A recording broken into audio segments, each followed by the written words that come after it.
Again, we're excited to have all of you here, and please do reach out to the management committee members if you're interested in joining. So Kevin Mirabile is a associate professor of finance at Fordham University. He teaches courses on principles of finance, investment analysis, derivatives, alternative investing, personal financial planning, and such. He's also director of the Alternative Investment Program at the Gabelli School of Business. Prior to becoming an academic, he held several senior executive positions at Morgan Stanley, Barclays Capital, Large Lane Capital Advisors. I believe, Ali, you were there as well? Okay. They were working in securities lending, repo, prime brokerage, futures, options, banking, sales, trading, and asset management. Today, Kevin serves as an independent mutual fund director, an independent wealth management firm advisor, and as a consultant providing financial literacy training for Fortune 500 company employees. He's the author of several articles and books on hedge funds and alternative investments, and has been quoted in the media and financial press on topics related to market infrastructure, investments, and risks. His most recent book, published by Hampton Press, is titled Exotic Alternative Investments, Standalone Characteristics, Unique Risks, and Portfolio Effects. He's also a winner of several awards for teaching excellence, including Poets and Quant's Top 50 Best Undergraduate Business School Professors in the U.S. for 2021. He received his BS in accounting from SUNY Albany in 1983, MS in banking and finance from Boston University in 2008, and a doctorate in finance and economics from Pace University in 2013. So he's a CPA, a member of the AICPA. So without further ado, I'll turn it over to you. Great. Can you all hear me okay in the back? Yeah. Good. Well, thank you, Johnny. Thank you, BJ, for that kind introduction. You took away some of my thunder because I too knew the New York Hedge Fund Roundtable back when it first started. In fact, the last time I was here, it was called the New York Hedge Fund Roundtable. That's right. And I believe I was on a panel with Stanley Goldstein back in the day. So it's nice to see the evolution of the organization and the focus on young people and the next generation of alternative investors and allocators. So thank you to the New York Alternative Investment Roundtable. Thank you to all of the sponsors, including Grant Thornton, and to all of you for taking some time to be here today, especially the Fordham grad students who are here and Fordham alumni, as well as some of the Grant Thornton alumni that I understand is here today as well. As BJ mentioned, I'm the director of the Alternative Investment Program at Fordham, so our students get to take courses in private equity, venture capital, hedge fund investing, and a senior experience in pan-alternative investing that covers some of these more exotic asset classes. So things like litigation finance, life settlements, collectibles, crypto, and gaming. So I was very excited when I got asked to host and to moderate this panel, particularly with the quality of speakers and guests that we have tonight. So let me introduce our two speakers. We have Joost van Dreunen, who's the co-founder and CEO of Aldora.io. He teaches at NYU Stern School of Business. Is the author of a book called One Up. It's a book on the business of video games. He's a serial entrepreneur as well as an investor and an academic. He publishes a newsletter on gaming, tech, and entertainment called Soup Joost Playlist, and is the co-host of a podcast called Unboxing. And hopefully he'll tell us a little bit what that's all about. Mario Stefanidis is the Vice President of Research at Roundhill Investments. He heads up the firm's research activities within the digital media and entertainment sector. He's a frequent contributor to the media, having appeared on Bloomberg, Cheddar, Bazinga, and other media outlets. He serves on the firm's investment committee, and he helps oversee $1.4 billion in AUM in sponsored ETFs and other investment vehicles. Prior to that, he worked at BlackRock in the global fixed income and portfolio management group. So we have two veterans with a lot of experience. I'm going to start off by simply asking each of them to tell us a little bit about their journey, where they went to school, what their first job was, and kind of how they ended up in their chair. And hopefully for many of you, will illustrate that life is not always a straight line, that you end up doing things you maybe never imagined you were going to be doing at the onset or early stages of your career. So let me ask Joost, if you don't mind, starting us off. So first off, thank you all for coming, of course, and thank you for hosting the kind introduction. To answer the question real nice and short, I haven't come very far. In fact, when I first landed in New York, I had an internship across the street at Gray Advertising, literally a building over there. And on my way over here, I recognized it for the first time in 2 decades. I said, okay, that's interesting. That's somehow serendipitous moment for me. I come from a small town in the Netherlands where, once you've outgrown the range of your local community, you go to a bigger city. So I moved to Amsterdam, or I guess old New York, when I was about 18 years old, and studied media studies, mostly French philosophy and postmodernism and painting, which is beautiful and amazing, and also absolutely not going to pay the rent. So by the time I was done with that, I had sort of done my fair share of trying to do both things at the same time, and I wanted to combine them. I ended up by chance in New York City, and it started off first with a bunch of projects at NYU. Eventually that led to a couple of jobs at the Columbia Business School. The job there turned into a PhD, and the PhD ended up forcing me almost into being an entrepreneur, because there is no academic track in New York that would have me. At the same time, the corporate career that really didn't suit me so much. So I ended up starting a business in late 2009, which really was an answer to the question as an academic. If I had this data set, I could write these amazing papers and books, right? And as we'll probably discuss, gaming was this category of entertainment that nobody was covering. There was maybe 2 sell-side analysts on the West Coast, one of them was Michael Pachter, and he would write these terribly written 200-page reports every once in a while, and that was really your primary material. So I said, well, that's not enough. And at the same time, I got lucky, I suppose, because the games industry turned digital, and digital meant lots of questions, lots of investment, sort of being pent up, and trying to find its way in this new space. So we built a data business. We grew it to about 45 people, and sold it in 2018 to Nielsen. And since then, since the integration, I've been investing and advising. And it allows me a position to be both active in academia, where I can write and talk to people, and really have a focus group of 60 students that will not spare any mercy when I stand in front of them. And I get to be in rooms like this, and in boardrooms, and deal with the senior strategy teams of large companies who will tell you absolutely nothing. And so I kind of manage those two worlds by, coming up with my own mind of, okay, should I invest in these publicly traded firms? Should I be an investor in these privately held startups? And what makes investment worthwhile? And so I was very happy to get this invitation. I appreciate the work that everybody's done to make this possible, and I look forward to the conversation. Excellent. Before moving on to Mario, let me ask you the question, do you consider yourself a gamer? How long have you been playing video games, and what type of games do you like to play? That's a fair question. Mario, I'll ask you the same question. It's a fair question, I suppose. Yes, I consider myself a gamer. The type of games that I currently play are mostly solo campaigns, because I also have 2 children. The thing to know about children is it's easier when you have them both at the same time or close to each other. I have a 9-year-old, and as of the pandemic, also a 1-year-old. No idea what happened there. But the problem with that is it doesn't scale at all. Right? So all of the old toys have been thrown out, we have to repurchase them. And so that leaves very little time at the end of the day. So I like to do solo campaigns because I can't possibly invest the time I would require to do multiplayer games and hold it my own. And I guess I've been playing my whole life. I remember fighting at age 10 with my brother over the Game Boy. So it's been a while. Have you ever entered a competition?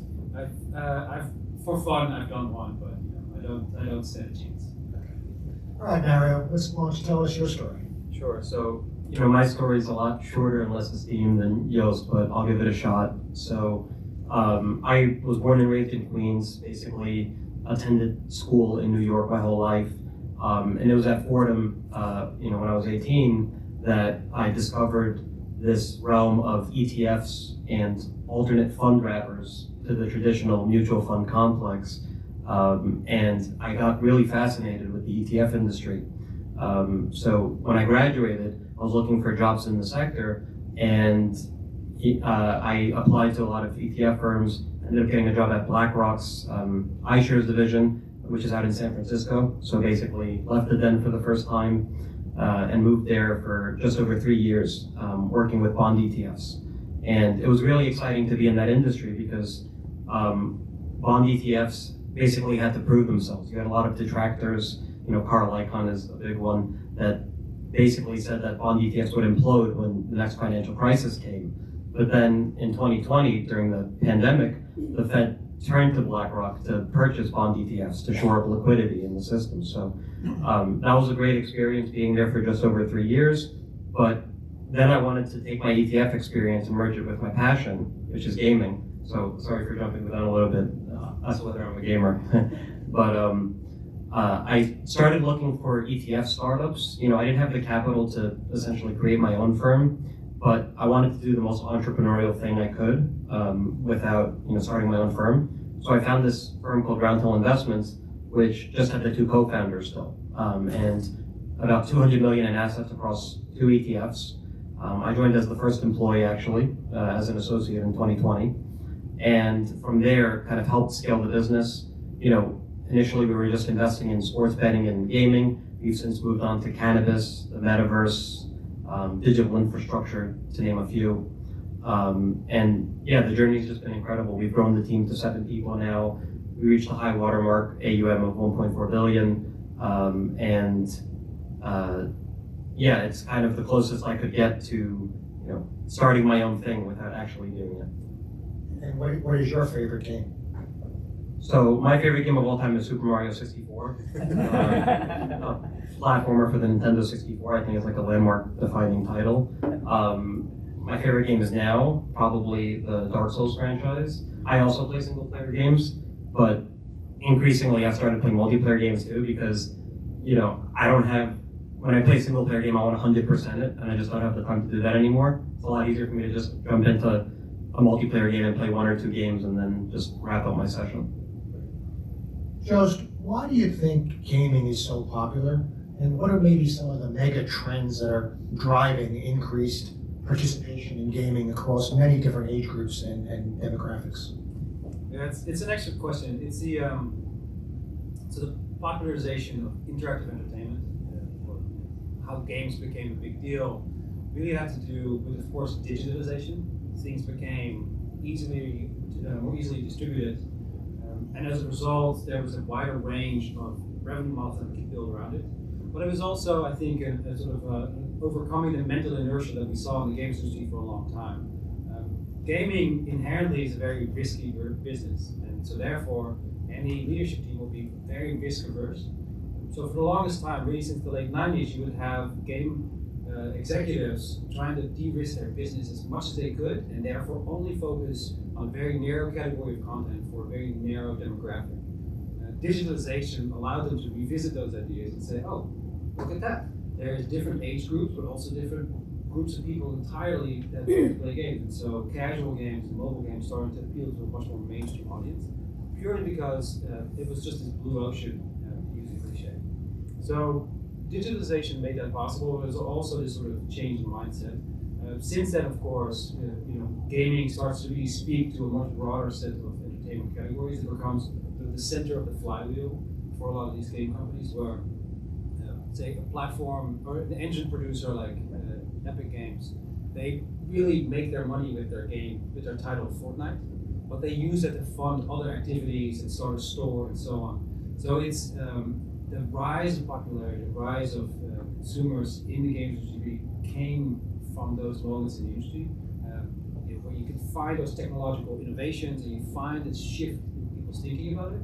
And it's not so much the creative part. I want to say, of course, and then there was this amazing Mario game that blew everybody away. But it was really about catering to a much broader audience by using novel technologies available to them and getting smart about what to do. And so often you can see in leadership kind of what the future holds for these industries. Interesting. Mario, why do you think gaming is so popular among certain demographics? Yeah, I think part of the reason is because the demographics have broadened so significantly. Gaming used to be kind of this thing reserved for, hardcore players that devoted themselves to like a certain console or franchise. And now with the advent of mobile, which I think is a huge catalyst for the industry, anyone can be a gamer just by having a smartphone or a tablet. You combine that with cloud gaming, which is this innovation where gaming can actually be streamed to your device of choice without actually having the hardware, so your only capacity is bandwidth. Gaming has become more accessible than ever. I also think the creation of these very large gaming companies like EA, Take-Two, Activision, the three S&P 500 constituents that are gaming companies, has led to them creating these broad portfolios that can appeal to diverse demographics. If you are a hardcore gamer, you can find kind of any title that you want within Activision Blizzard's portfolio, for example. So it sounds like a little bit of chicken or the egg, like the technology versus the consumer preferences, and it sounds like they've converged to have this industry explode. Let me shift gears for a minute, and I'm going to use a quote from your book, One Up. And in the book, you say, as in many creative industries, the insensate presumption is that artists and designers create all the value. They are the anointed ones. The unfortunate fools who handle the business side of things are an inconvenient compromise necessary to reach a broader audience. Do you remember that? Yeah, I did write that, yes. Okay. So my question is, does this idea that the perfect game sells itself argument and that money is evil concept, does that work? It's one of the mythologies that the games industry likes to cling to. You still see it today, but for the longest time, it's really the outgrowth of a marketing ploy from the late 80s, I should say. Trip Hawkins, the founder of Electronic Arts, he figured out that game designers, like authors and musicians, should be these rock star creatives, right? They have a personality and it would bring something special to the experience. And so it was part of his strategy to position people as such. And so ever since, we've had countless stories about how there is this lone developer in some basement somewhere churning out something brilliant. One of the examples in relation to that quote has been Stardew Valley, this sort of throwback nostalgic type game where you manage a farm and you solve these problems. This was developed over the course of 6 years by a single individual who of course claimed that his amazing game found its own audience and the market became magically efficient. When of course in fact it was his girlfriend who paid the rent for 6 years and did the dishes while he was just staring into his screen all the time. And so there's this denial of what actually funds and makes these games on the basis. And of course, the marketing story is much more exciting and sexy to tell, saying here's this genius that's making these amazing things for us. So it's part myth, and I think part shortcoming as to why the industry hasn't grown more, because it's really a team effort between different organizational layers. Can you think of any examples of gaming enterprises that failed because they maybe had a great game concept but didn't have the right business sense around it? That's mostly why they fail. But it's never lack of good ideas. It's always lack of execution. THQ currently is known as the Eraser Group. Previously it was the THQ Nordic, which was really bought for parts because the original THQ went bankrupt. That company was great, but it couldn't execute well. It had no IP of its own. It couldn't manage its talent very well. And so from a managerial perspective, I just had a guest speaker in my class, Jason Kay, who was part of the C-suite at the time of the company's demise. It was just really executive failure rather than a lack of creativity. And so those moments you kind of, okay, you have to be a little bit more serious. You need to come together both creatively and commercially around this project. Yeah, that's always what it boils down to. Another example that I'm sure you're familiar with is Telltale Games, Yes. which was an episodic video game manufacturer, video game publisher that would basically take IP from other media outlets like Minecraft and Borderlands and these types of games, and they would release titles on an episodic basis. Well, the problem is when the IP dries up, when companies don't want to work with you anymore, what do? And the company ended up failing, which was quite tragic because their games were actually quite good. So yeah, it always boils down to executive failure, I think. Not having the foresight to realize that if your main bread and butter fails, what can you pivot to? And in their case, they just couldn't pivot. Do you find any of these entrepreneurs who are launching these new businesses, do they kind of get the joke now, and are they working with a CEO or with a CFO that can help guide them through the business side, or do you find that they're still out there on their own? I think the game industry has become quite bifurcated between these AAA studios that have hundreds of employees, and then you have very small teams, and in some cases, a single person. You know, I can name some examples: Undertale, Terraria. These are games that have sold millions and millions of copies. Terraria, I think, just actually sold 10 million copies, and were developed by one person. The teams have since broadened out, but they certainly don't have HR or any of those resources. And I do think there is some auteur theory to gaming. I do think you can have one person at the helm, and maybe they do need a team behind them. But I do think one person can be creative enough to drive forward a strategy that works. And then on the other side, you have these huge studios like EA and that have hundreds of people and work like well-oiled machines, but it's just a different business model. It's interesting just to reflect back on the hedge fund industry, because I do remember back in the day, the hedge funds positioned themselves as these creative, entrepreneurial traders that didn't really need any support or infrastructure to execute their businesses. And then today you see some of the biggest and brightest hedge funds being co-run by a CEO, a chief operating officer, and a CIO. So it's interesting how some of these businesses have gone through similar histories. What is a typical business model or value proposition for some of these gaming companies? How do they make their money? Joost? The big ones, they rely on their intellectual property, right? And they figured out over time that the way to make that money is to slice it off in as many ways as possible without diluting the brand value. The value creation on the lower end of the ecosystem, on the indie side, is really coming up with something innovative and new. And so most of the time, large companies will acquire innovation and new IP because it's way too risky, or they're not good enough to actually do that internally. And particularly around moments of technological transition, is that they sort of bulk up. So you see that now with Microsoft trying to acquire Activision Blizzard for $70 billion, which is its largest transaction in its history. And it also sort of puts the games industry in the foreground for a lot of people. But that, of course, is because it's feeling the technological transition right around the corner in the form of cloud gaming, subscription services, and digital distribution, and that's how they create value. They just see the ebbing and flowing of that technology. So on the high end, it's really leaning heavily on IP. Can you get an audience? And so there's a change in the narrative that we've seen in the earnings reports over a few years, where an EA will say, I think they mentioned it actually this week when they reported their numbers, we now reach 600 million people. So they're starting to reframe not away from how many copies they sold and towards how many people they reach. And that's sort of a layup towards more innovative revenue models that all are anchored to that same IP that has always made them money. Interesting. Mario, how would you measure the size and scope of this industry? How does it compare to other industries? Yeah, so gaming is the single largest media category. It's larger than the film industry, the box office. It's larger than the music industry. There's a lot of ways to define it. You just look at hardware, like consoles, like your Xbox, your PlayStations, and video game sales. That's kind of like level one. You also expand that to look at peripherals, like gaming mice, keyboards, or do you even look at the graphics cards that are in PCs that are required to run some of these games from NVIDIA and AMD. So I think the most reasonable estimate for the gaming market right now is between 180 and 220 billion dollars. And this is inclusive of mobile, PC,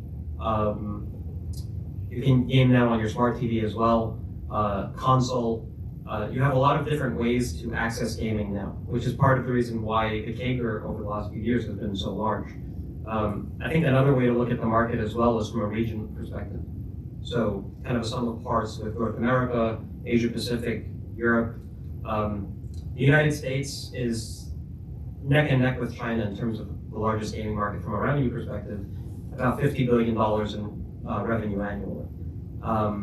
Behind that you have Europe, so Europe's quite fragmented, but UK, France, Italy, and then you have countries in Asia like South Korea and Japan that make up a disproportionately large part of the market as well. You know, again, there's a lot of ways to estimate it, but I think the best way to do so is to look at a picture that is inclusive of everything that you need to game. So your peripherals, your gaming mice, your keyboards, your graphics cards, all of that, and not just looking at gaming sales. And he's, Can I add some color to that? So that's a really, I fully support that characterization. I would add two things, which is the gravity point of the industry has shifted obviously away from a conventional console model to half of it being mobile gaming now. So whatever number is your favorite, like half of it is mobile. And the other piece of it was, and it used to be, the emphasis was Japan and North America. Those are the two major markets. Japan, of course, being home to Sony, Nintendo, companies like it, Konami, and so on. They started it in the 80s, and they owned it for a long time. They had most of the exports to Western markets. The US caught up with Activision and EA. Over the last 12 to 15 years, mobile gaming in particular has allowed huge companies like Tencent, which is the largest game publisher in the world with $33 billion of games revenue annually, to just take the crown. So you see this incredible upsurge of newcomers, particularly from China, and that tends to be now the new gravity point in terms of consumers. who are the dominant, and how is the dominance in hardware and consoles? How is that changing? Is it a two-player game, Xbox and PlayStation? So you have 3 console manufacturers left. You have Nintendo, you have PlayStation, and you have Xbox. They're all looking towards a post-console future. I personally believe that this current generation of consoles, at least for Microsoft and Sony, will be the last. It's evident in the consoles that they're promoting, which is the diskless version, where you have to actually download games over the internet versus like going to your GameStop and buying a CD. The model has shifted entirely from physical to digital, and part of that is so that margins improve. If you have a purely digital model, you don't have to pay GameStop a cut of the sales, and you don't have to manufacture the discs. You can just literally buy it on the digital store, and a lot of times the manufacturer of the console is also the party selling the game. So Microsoft, for example, part of the reason they're acquiring so many first-party studios is so that they retain all of the economics of the game sales. You buy your console, Microsoft, you buy a game, like there's a decent chance it's one of the Xbox Game Studios subsidiaries, and then within that game you also purchase microtransactions or some live service offering, and that's also going to the publisher. So there's a lot of vertical integration in the industry. Joost, any thoughts on the hardware end of the industry? The hardware end of the industry has always been the one that drives the narrative. It's sort of technologically deterministic sense where the better box sells the most. That was largely the marketing story for a long time. You see it ebb away for a few reasons. One of them is during the pandemic in particular, a lot of people would build their own gaming PCs. It's a whole other hobby and center of activity, but people want to kind of take it apart and build their own. People playing on mobile, they don't really pick the phone based on the games because all the games kind of work on there. And so the hardware conversation is sort of moving to the end. To Mario's earlier points, like what you see is this proliferation of accessories. You see headsets, keyboards, gamer mice. I used to have a team of 20 engineers, and we would give them a budget. They would all get these mechanical keyboards, which basically cost $150, and they have a particular sort of feel to them, and they have glowing lights under the keys. And that was our favorite thing. It cost $150 a pop. So that's today I have like a $5 billion market just for accessories alone. Never mind the screens and the sound system. What percentage of games that are outstanding today can be played across platforms, multi-platform games? That's the next question. Yeah, I mean, I would say in terms of if you just look at it from a percentage of actual games, probably on the lower end. But if you look at the largest games, so from a revenue perspective, it's very high. So you think about Fortnite, League of Legends. League of Legends is only PC, but Fortnite can be played on mobile devices, PC, consoles. And in fact, the game started as a PC exclusive, and now mobile is their largest frontier. So I think from a revenue perspective, the majority is cross-platform. From an individual game perspective, like you do have exclusives on PC, you do have Xbox and PlayStation exclusives as well. Right. So that used to be sort of the way to sell the devices, right? Is to bundle them with exclusive IP, because it was a razor blade model. What internet connectivity has afforded the industry is to do multiplayer. So rather than having one studio sell 1 million copies to 1 million individuals, now we have free-to-play titles that not only activate those people, they also create value between them. Right? So you have a lobby of friends, this is your social circle, they all hang out together. So it becomes a service model very quickly, and it deviates a little bit away from the platform. The platforms, in fact, become less of an emphasis. With Sony being generally the only holdout, right? They were the last ones in the pool when it came to Fortnite. Minecraft is another one. That was Microsoft's acquisition of $3 billion in 2014. And they immediately spread it across different platforms, not just to game, but also to watch them on YouTube. And it's one of their most successful franchises, purely because they did away with the box. Very interesting. Let's move on to M&A a little bit. And 2022 was a big year by dollar value, if not necessarily by the number of transactions. Joost, how do you think these mega deals are kind of impacting the gaming industry? That's a good question.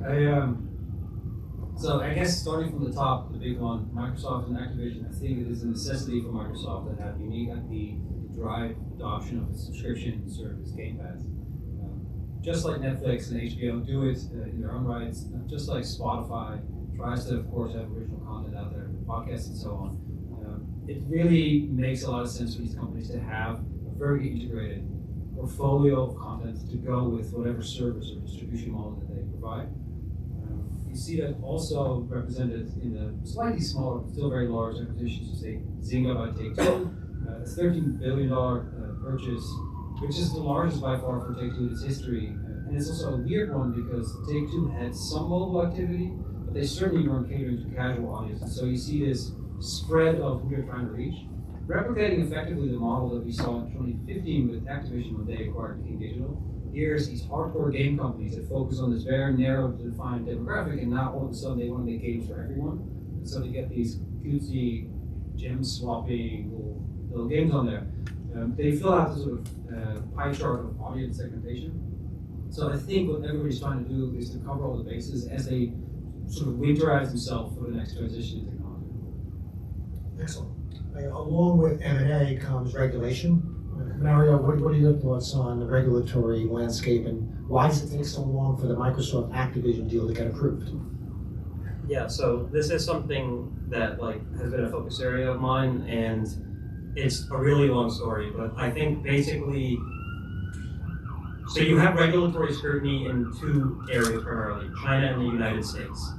The Chinese regulatory scrutiny began basically in October 2020 with a crackdown on video game licenses, which is not new to China, but it is new since the market has gotten this big. It was one thing when consoles were banned from 2000 to 2015, but now that China has become an economic powerhouse, to cut off video game licenses approval was pretty destructive to the industry there, and companies tried to skirt around it and find ways to continue publishing games. In Tencent's case, instead of, and for those of you who don't know, Tencent is one of the largest companies by market capitalization in China. They're an internet and gaming giant with a huge portfolio of foreign and domestic IP. They basically looked foreign, and they started purchasing publishers and developers outside of the country. From there, it kind of ramped up, and last year we saw a lot more regulatory scrutiny come out of China. Minors have been banned from gaming beyond 1 hour on Friday, 1 hour on Saturday, 1 hour on Sunday. And that basically just removed the under 18 player base from the equation, which was also really tough for that market. Approved licenses have since come back, but it's been more of a trickle. It took Tencent a number of months to finally get a license, for example. In the United States, we also aren't free from regulatory scrutiny. For the longest time, gaming M&A was mandated by the Justice Department. And in the last couple of years, we've seen the FTC become the arbiter of gaming M&A. And I think that also adds legitimacy to gaming as a media category as well, right? You have the you have the FTC looking at games like the same way they would look at film or radio, right? And part of the reason I think why it's been taking so long is, you have an anti-competitive administration partially, but also you have, this regulatory scrutiny that's going on in the EU and Asia, and the FTC doesn't want to be the one to say, oh, like just approve everything, right? They want to level the playing field a little bit. So Activision Blizzard, I understand why that's getting scrutiny. It's a $69 billion acquisition, but you also have a lot smaller acquisitions getting scrutinized as well. One example is Meta's acquisition of VR fitness app Within. This is a small acquisition. The terms are private, but it's probably about $400 million. And that is being kind of fought tooth and nail by the FTC. You have PlayStation's acquisition, Sony's acquisition of Bungie being scrutinized. A $3.6 billion purchase for a publisher that only has one game, Destiny 2. The reason it's worth so much is because Destiny is a live service title and has, a season pass, microtransactions, and a huge player base as well. So their multiple is justified, but what's curious is that you have a $3.6 billion acquisition, which in the grand scheme of things is small. Like if you had an industrial company acquiring another industrial for 3.6, no one would even look at it. But even that's being looked at, right? So it's kind of this brave new world of regulatory scrutiny and M&A, which is something that we thought would be one of the key drivers of outperformance for the games industry, is slowly eroding due to the regulatory environment.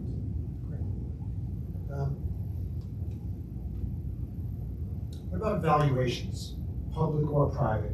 Joost, what have you seen in terms of valuations? Have they, we saw Meta on the public side lose a tremendous amount of its value. What's happening in the gaming industry? The conventional way of valuing game companies has always been how many units can they sell, right? That means, of course, if you are looking at a development process that takes place over several years, it costs $50 to $100 to $150 million to complete. If it doesn't sell within 2 weeks, your company's valuation drops immensely. And so there's a very easy way to look at it.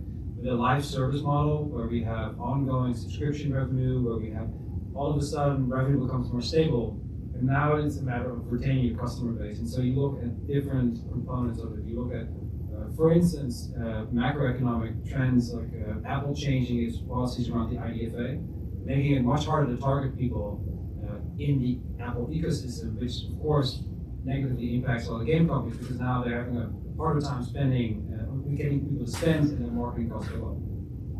So the same rules for valuation previously, they don't apply anymore, and I think that's, as these companies transition, becomes harder because some of them still rely heavily on unit sales.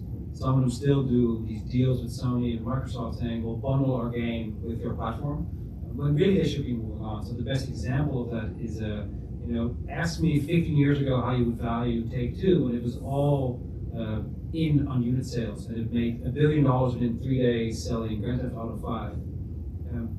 10 years later, it sold the same game to the same people across 3 different platforms, and it makes a fortune just selling microtransactions and expansion packs and digital updates, really. And it starts out like he really nailed that, but the person who started valuing that company 10 years ago is a different person today, right? The analysts of the world have gone through a transition themselves.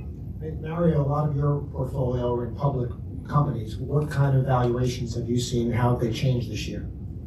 Yeah, so valuations have compressed significantly as part of the broader tech sell-off. I think part of that is because, like Joost was saying, these gaming companies want to see themselves as software as a service companies, SaaS companies. Their model has certainly become close to mirroring that. Grand Theft Auto is a great example. The game was published in 2013, and 9 years later, it's still one of the best-selling. The game itself isn't actually selling, but people are playing the game and purchasing transactions, purchasing GTA cash. And the game has grossed $7 billion since 2013, which was remarkable. Like, no film has ever done that. But yeah, the multiples have compressed significantly, and I think the valuation has gone very conservative. We collaborate with NASDAQ to work on the Global Video Game Software Index, which is Player2, PLAYR2 index on Bloomberg, which we launched in August of this year. Previously, our portfolios were using an esports index, which we transitioned away from in August, partially because we saw that the esports market wasn't maturing in the way that we had expected when we first launched the portfolio. But the current estimate for Player 2 Index is 12 times trailing EBITDA, enterprise value to EBITDA, which is actually slightly cheaper than the S&P 500. So you think of these great innovative companies that have adopted these SaaS models, and they're trading at valuations more conservative than the S&P. Using next year EBITDA, you have 12x, which is roughly in line with the S&P 500. But we think that the valuations should expand from here rather than contract further. It's been a difficult macro environment, but these game companies are executing, particularly the largest publishers and developers that we include in the index, are executing on their mission of moving to a more SaaS-like model. From a gross margins perspective, it's significantly higher. It's 61% for the index versus 34% for the S&P, but operating margins are roughly the same at 14%. And part of the reason is, again, you have these companies that are spending aggressively on marketing and research and development, and when you filter down to operating margins, you see something that's more in line with the broader market. But it also gives you the potential to potentially expand into those margins over time. So using the index weights as of October 31st, we don't have a full year's performance for the index, but if you fix those weights on October 31st, the performance this year would have been minus 30%, and that's in US dollar terms. In local terms, it would actually have been significantly better. You would have 1,300 basis points of outperformance. And part of that is because the index is concentrated in countries like Japan and South Korea, where a lot of developers and publishers are. And you've had huge depreciation of the yen and the won this year. I mean, the yen alone is astonishing. In 2021, the performance in USD terms again would have been plus 11%. And then in 2020, you have three names that would have to be removed because they weren't public yet. Roblox, Krafton, which is the publishers of PUBG, one of the most popular esports and games in Asia, and AppLovin. If you remove those from the index, the returns in 2020 would have been 65.5%. Okay, so we're starting to wind down now. I have one last question for Joost. I guess during the pandemic, some of the research I did for my book showed that the gaming industry was extremely robust, and it took off at a time when the markets were selling off. Now today, that's really not quite the case. And my question for you is just, how do we think these kinds of investments will hold up if we do go through now or in the future a prolonged recession? Are they recession-proof? Do they provide some downside protection or not? That's an excellent question. So there is this consistent belief that video games are counter-cyclical in the economy, that when everything is bad, games go up. And that is rooted mostly in 2008, and of course we had a big recession, and the surge of mobile gaming coming out of it. Those are not really related things in my mind, so I reject that thesis that they're recession-proof. I think they're recession, I'd say, like there's a modifier, like it's not as bad. What I would look for if I were to build a longer-term portfolio around this is the ones that feature heavily social component. So Roblox, Mario mentioned, is, I watched my 9-year-old play, and it's the most dystopian thing as a parent to see your 9-year-old have a birthday party during the pandemic inside of Roblox. But he couldn't see his friends, and that's what all his friends were doing. So it sort of normalizes and destigmatizes this online behavior. And then all of a sudden they all want to have cool hats, and then all of a sudden they want to do this other thing, these features and these events that take place in these online universes. Anything that has a robust roadmap around what they're building for a very active user base, I think that will do much better long term than the individual sort of transaction-based interactions that more conventional publishers do.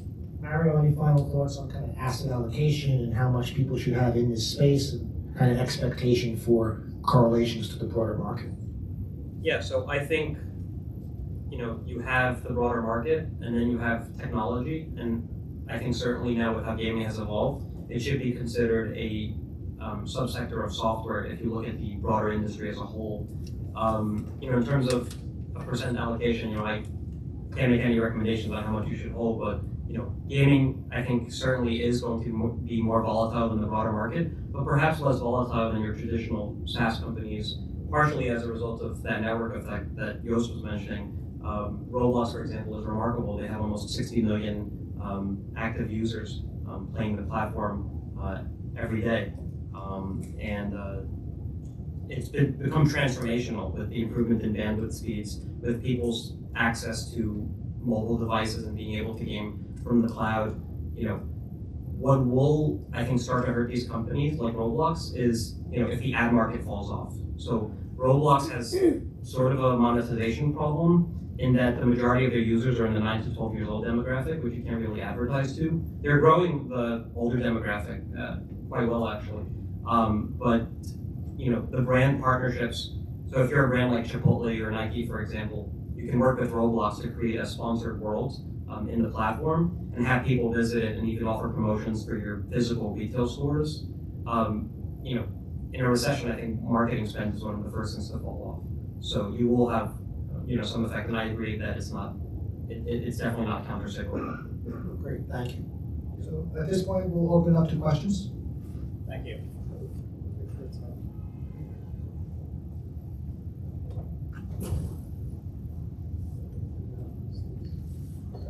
Can I speak very loud? No, don't come on. Hi, Bob Stearns from Longship. I have two quick questions. The woman who did the dishes and paid the rent, did she take that nerd for $1 billion when she divorced him? I don't know. I have the same questions. Would you let that get away from you? It's like, look, I invested 6 years of my life. I could ask. Second question, some of these games are competitive and involve substantial amounts of prize money.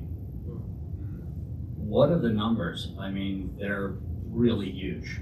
And what are you hearing?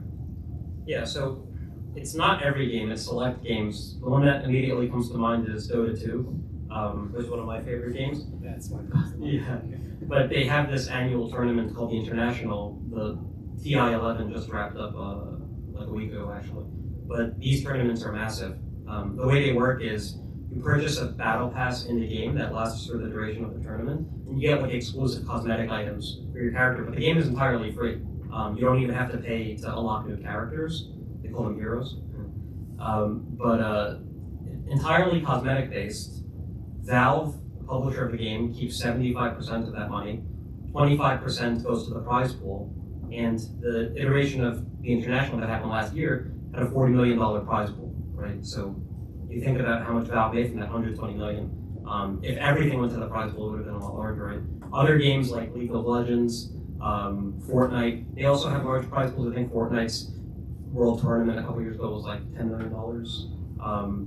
But it's the publisher devoting money to the esport because they see that the esport is becoming a tool to sell copies of the game and to bring people into the microtransaction ecosystem.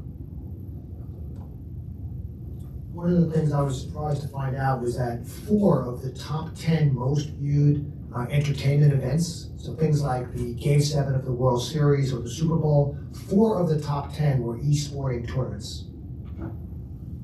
Questions? I've got a question for you guys about the business models. You were talking about the games like Destiny and Fortnite where there's an annual pass or a season pass.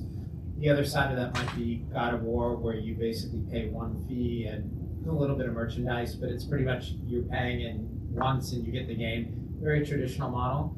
And then there are the companies that have the loot boxes, the gambling, the pay to win, where it's a very small number of people paying enormous amounts of money, and that model is very skewed. Do you guys have any thoughts on whether all 3 of those models survive, whether some of them make it and others don't, or whether there's some sort of convergence in the industry? So my immediate answer would be yes, right? The audience has grown so large that you need to have different price strategies for each of them.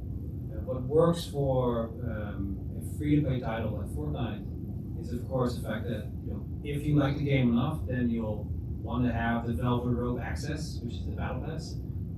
If you're really into more conventional gaming, then you'll do a $60 purchase or now $70 purchase where you get the high-end PlayStation title, and that's just you in a room having a good time.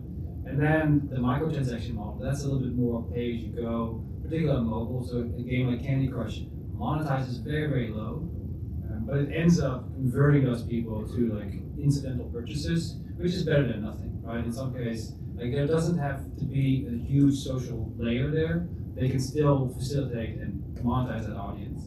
And I guess the loot box, which sits on the far spectrum of that last category, that's really the EA Ultimate Team model where you build your own favorite set of characters and you will buy the packs for it until you get what you want, and that monetizes like a machine. Like EA does really, really well with this. In fact, yeah, he disclosed this week that the FIFA franchise is holding them upright currently because the market is softening.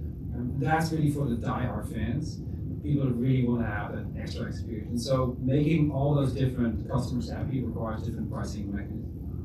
Yeah, so for more on this, I wrote a piece called The Rise of Games as a Service that tackles this, but one of the companies I cite is Destiny 2. One of the games I cite is Destiny 2, which I think does a really great job of monetization within the framework of a free title. You know, usually you associate free titles with being predatory, you know, you have to buy loot boxes to pay to win, but Destiny actually, pretty much everything is cosmetic, and I think cosmetic has become the way to balance player, like, happiness with profitability, because you don't have to, you know, shell out money to have an advantage over other players. So the way they do it is they have a battle pass that's like every 90 days, where you can subscribe to it, and like as you level up in the game, you also unlock cosmetic items for your character. They also have a microtransaction store that's not loot boxes. You literally just select what item you want to buy, and you pay silver for it, which you buy with your money. But loot boxes are entirely out of the equation, so I don't think you need loot boxes anymore to have a profitable free-to-play model. Jay, and one more. Time for one more question? Thank you. Question about streaming, live streaming, Chinese companies. I was looking into Douyu and Huya, and they trade below cash right now. What they got destroyed with the Chinese market. Do you have any opinion about these companies? Yes, so we had a streaming fund that we launched in February 2021. That's since closed, but it was exposed, you know, 30% of the allocation was to Chinese companies like Huya, and Douyu, and Kuaishou, that are basically the same as Twitch, but for China, right? And they've had a spectacular fall. Huya and Douyu are down over 95% from their highs. Part of the reason is because Tencent, which has a majority stake in both companies, I believe, tried to merge them, but they were blocked by the Chinese regulators. And that's almost what kicked off this regulatory scrutiny wave, was that that acquisition, that merger would have been a combined $10 billion company. I think if you look at the market cap of Huya and Douyu now, it's like $1.5 billion. Like, it's been a massive fall. And yeah, they do trade within cash. Part of the reason is because if you're buying these Chinese companies, these VI, structured as VIEs, how do you get the cash, right? Like, if you're buying them below book value, that's fine. But how do you then jump in, and if you're like an activist, how do you buy the company and then liquidate the company and distribute to shareholders? You can't, because it's in China. So, I mean, that's the reason why they trade, you know, well below book value. All right, well, I think we're out of time. Let me ask for everyone to give a round of applause to our two excellent panelists.